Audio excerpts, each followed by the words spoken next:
انجح رائدات الاعمال في مصر، كانت بتقول في لقاء ليها بتشجع فيه الجيل الجديد ان اهم حاجه تشتغل عليها هي المايند سيت او طريقه تفكيرك اللي هتحدد طريقه ما بتتعامل مع كل حاجه انت بتمر بيها. واديت مثال ان ممكن حد يتخرج وما يلاقيش شغل فيشوف ان هو ده حل البلد ويفضل محلك سر في نفس الحته سنين، وحد تاني اتخرج في نفس الظروف بيشوف ان مهما كان الطريق صعب هو هيفضل يشق في الصخر لغايه ما يعمل طريق، لان على قد ما في جزء كبير في حياتنا قدري ملناش اي يد فيه، ده برضه ما بيمنعش ان الانسان بيصنع مصيره بنسبه كبيره جدا. في الحلقه دي هقول لك على 5 اسئله موجودين في كتاب مايك جونز، الاسئله اللي انت محتاج تسالها لنفسك واللي هتفرق في حياتك جدا. لو سالتهم لنفسك هيساعدوك ان انت تحدد كده انت واقف فين دلوقتي وعايز توصل لفين بعدين.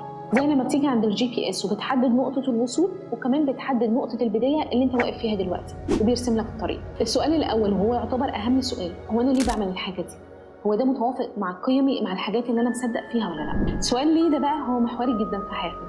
من أول أنا ليه بشتري الحاجة الفلانية؟ ليه مختار الشغلانة الفلانية؟ ليه عايز أرتبط بالشخص الفلاني؟ لأن غالبا هنا هنلاقي إن إحنا في حاجات كتيرة قوي بنعملها عشان إحنا متعودين عليها، مش عشان احنا من جوانا مختارينها. يعني القيم بقى هي المعايير الداخليه او الفلتر كده اللي جوانا اللي بيقول لنا ده صح وده غلط، وايه الحاجات المهمه اللي بالنسبه لي، وترتيب الحاجات دي اهميتها ايه، سواء بقى اهلنا، اصحابنا، العيله، الشغل، ايا كان. هنا ما نقدرش نقول ان في صح وغلط قوي، على قد ما مهم ان انا من جوايا بقى عارف ايه الحاجات اللي فعلا اولويه عندي والحاجات اللي هي قيمي بتقول ان هي دي اهم حاجه في حياتي. من الحاجات اللي بتساعدني ان اعرف ايه قيمي دي ان اشوف مين الناس اللي انا معجب بيهم في العموم وكمان متابعهم مثلا على السوشيال ميديا، او عندي من جوايا حته حسد على شكل حياتي وشايف ان هي دي احسن شكل حياه ممكن. لما بتكون واضح مع نفسك وعارف ايه هي قيمك ده بيسهل عليك بعد كده انك تاخد كل قرارات حياتك. وده اللي عمله جيسيكا جاكي، ان هي لما سالت نفسها السؤال ده وعرفت قيمها كويس قوي وعرفت هي عايزه ايه، سابت وظيفتها في التسويق وسافرت لكينيا عشان تعمل مشروع يساعد الستات الفقيره ان هي تعمل مشاريعها الخاصه. ومن هنا اسست منصه كيفا اللي بقت من اكبر المنصات في العالم في التمويل الفردي.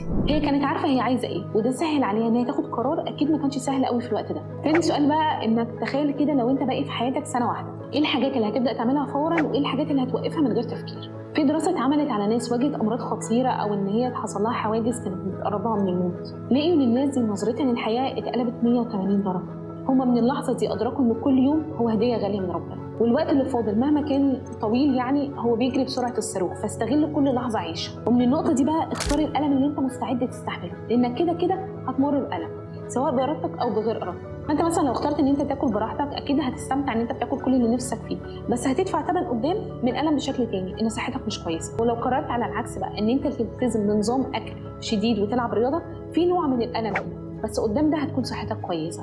فكده كده في ألم، انت بتختار انهي ألم هتستحمل او انهي ألم فيهم يستاهل. السؤال الثالث بقى تخيل معايا كده لو حياتك فيلم بيتصور، ايه اللقطه اللي انت لما شفت نفسك فيها حسيت ده انا على طبيعتي 100%؟ اللقطه اللي انت كنت فيها على حقيقتك، مش عايز تركز ان انت ترضي فيها اي حد، انت كنت كده انت من غير رتوش. وفكر كده لو اللحظه دي هي المفتاح ايه الباب اللي ممكن يفتحه لي؟ وده اللي حصل مع جون كراسينسكي بطل ذا اوفيس. كان بيشتغل في التسويق في وظيفه محترمه جدا بس حس في وقت ما ان ده مش مكانه، لغايه ما في يوم وهو بيمثل في مسرحيه حس ايوه هو ده انا حاسس بنفسي في اللحظه دي، ده مكاني الصح. ارتاح جدا وانبسط وقرر ان هو هيمشي ورا احساسه، ساب كل حاجه وراهن على لحظه الصدق دي، ودي كانت بدايه مشواره ونجاحه الفني. وهنا بقى هو سال نفسه سؤال كده ما بينه وما بين نفسه، ليه لا؟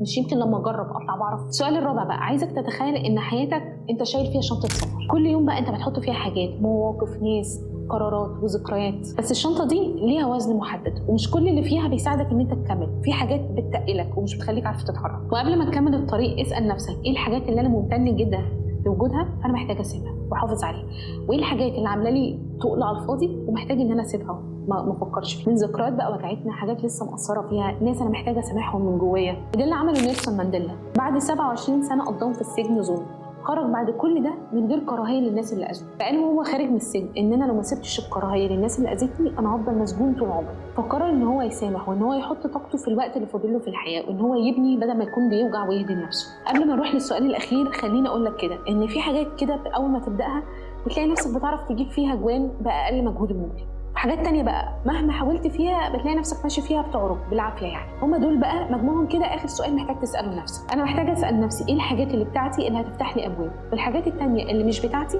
ففي حاجات ينفع اشتغل عليها وحاجات تانية ممكن اكون مش محتاجه ابذل مجهود او اضيع وقت فيها. فاستعين بناس تسد لي الفجوه دي. هو ده بقى اخر سؤال انت محتاج تساله لنفسك، ايه الحاجات اللي بتاعتي اللي هتفتح لي ابواب، وايه الحاجات اللي مش بتاعتي؟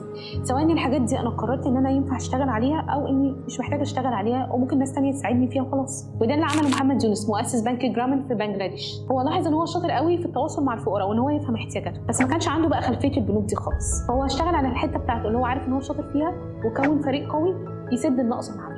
او بنى نموذج ناجح ان هو عامل نظام قروض متناهيه الصغر ساعدت ملايين من الناس ان هم يعملوا مشاريع صغيره وان هم يحسنوا دخلهم ومستواهم الاجتماعي. في الاخر خليك عارف ان اجابات الاسئله دي مهمه جدا وهتشكل كتير قوي في حياتك، لكن خليك برضو متاكد انك يمكن تاخد ايام او حتى شهور عشان توصل لاجابات الاسئله دي، لان كل سؤال من دول هيحرك فيك حاجه، هيرجعك لنفسك وهيقول لك انت محتاج تبدا في ايه وتسيب ايه. لكن الاكيد انك لما بتسال نفسك الاسئله دي وبتلاقي اجابتها، عمرك ما بتبقى نفس الشخص تاني، بيحصل لك تغيير جذري واحسن ناحيتك. في الاخر بنتمنى لك من كل قلبنا ان انت تبقى عارف تعمل ده وتكون كويس دايما. عايزاك تبقى عارف ان الطريق بدايته مش ريل او فيديو بتفرج عليه، لكن بدايته ان ريل او ان انت تنزل في الحياه وتدوس فيها بنفسك. انا مريم عزت وده انفو ببساطه، ما تنسوش اللايك والفولو.